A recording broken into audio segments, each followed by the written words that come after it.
नमस्कार। अच्छा, कभी सोचा है कि क्या एक ऊदबिलाव किसी का सबसे अच्छा दोस्त बन सकता है? चलिए, आज हम गेविन मैक्सवेल की बहुत ही मशहूर कहानी मिस बिल दी ऑटर में गोता लगाते हैं। ये कहानी है एक इंसान और एक जंगली जीव के बीच पनपे एक बहुत ही अनोखे, एक असाधारण रिश्ते की। तो इसी दिलचस्प सवाल के साथ चलिए कहानी में थोड़ा और गहरे उतरते हैं। देखिए, ये सिर्फ एक पेट चुनने की बात नहीं थी।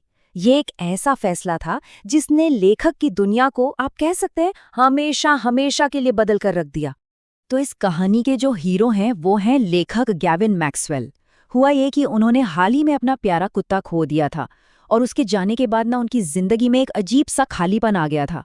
और बस इसी अकेलेपन के दौरान उन्हें काम से अपने दोस्त के साथ इराक जाना पड़ा, बसरा शहर। और वहीं बसरा में उनके दोस्त ने एक, कह सकते हैं, थोड़ा हटकर सुझाव दिया। उन्होंने कहा, कुत्ते की जगह एक ऊदबिलाव क्यों नहीं पाल लेते? और बस ये आइडिया मैक्सवेल को इतना पसंद आया कि उन्होंने तुरंत हाँ कर दी। और यहीं से मिस बिल की कहानी की शुरुआत हुई। लेकिन एक मिनट, ये ऊदबिलाव यानी ऑटर होता क्या है? असल में ये नेवले और बिज्जू वाले परिवार का ही एक मांसाहारी जीव है। और इनकी सबसे बड़ी खासियत, पानी। इन्हें पानी से बेइंतहा प्यार होता है, इसीलिए ये आपको अक्सर नदियों और दलदली इलाकों के पास ही मिले। तो खैर, कुछ दिन इंतजार करने के बाद मैक्सवेल के पास एक बोरा पहुंचा।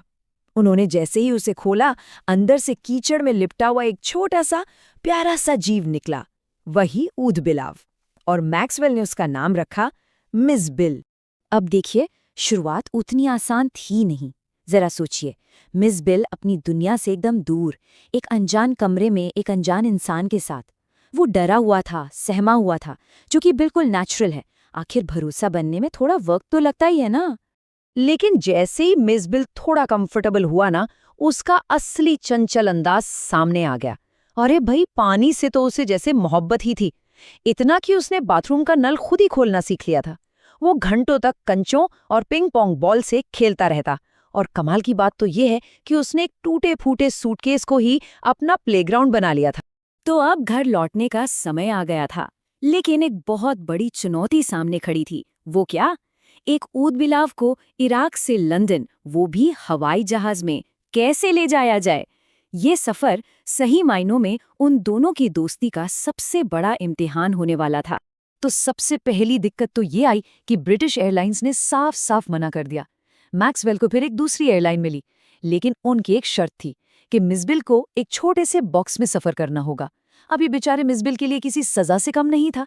जैसे ही उसे बॉक्स में बंद किया गया, वो इतना घबरा गया कि बाहर निकलने की कोशिश में उसने खुद को जख्मी कर लिया। पर असली ड्रामा तो फ्लाइट के अंदर शुरू हुआ। मैक्सवेल ने जैसे ही बॉक्स खोला, मिसबिल किसी गोली की तरह बाहर निकला और गायब। बस फिर क्या था, पूरे प्लेन में चीख पुकार मच गई, एकदम अफरा तफरी का माहौल। और इसी सारे हंगामे के बीच एक एयर होस्टेस, आप कह सकते हैं, एक फरिश्ता बनकर आई।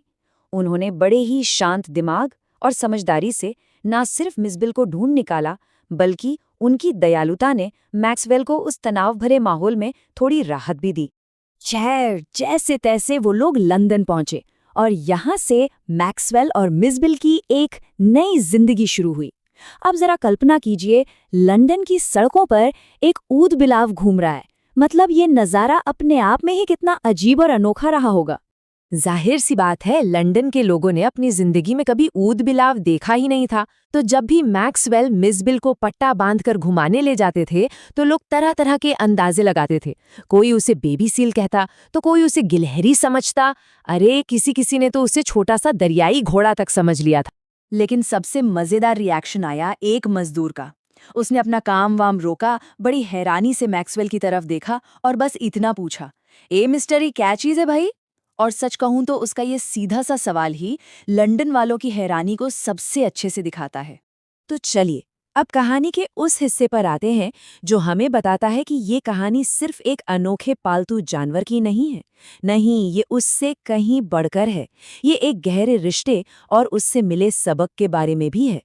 असल में ये कहानी मैक्सवेल और मिसबिल के बीच बने एक बहुत ही गहरे इमोशनल बॉन्ड की है।